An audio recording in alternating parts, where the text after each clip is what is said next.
Hello అండి. ఈరోజు మన వీడియో వచ్చేసి ఆలుగడ్డ శనగపప్పు మటన్ కర్రీ అండి.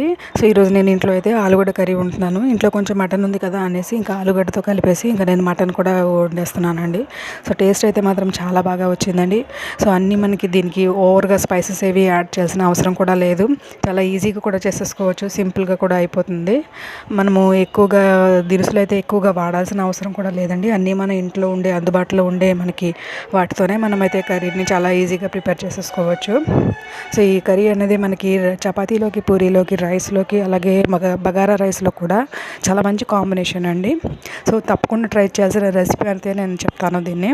సో తప్పకుండా ఒకసారి ట్రై చేసి మీ ఇంట్లో వాళ్ళు ఏమన్నారు అన్నది కామెంట్ సెక్షన్లో అయితే నాతో తప్పక షేర్ చేయండి. అలాగే నా ఛానల్ని సబ్స్క్రైబ్ చేయండి. సో ఈ వీడియో అయితే క్లారిటీగా నేను మన ఛానల్లో అయితే అప్లోడ్ చేశానండి.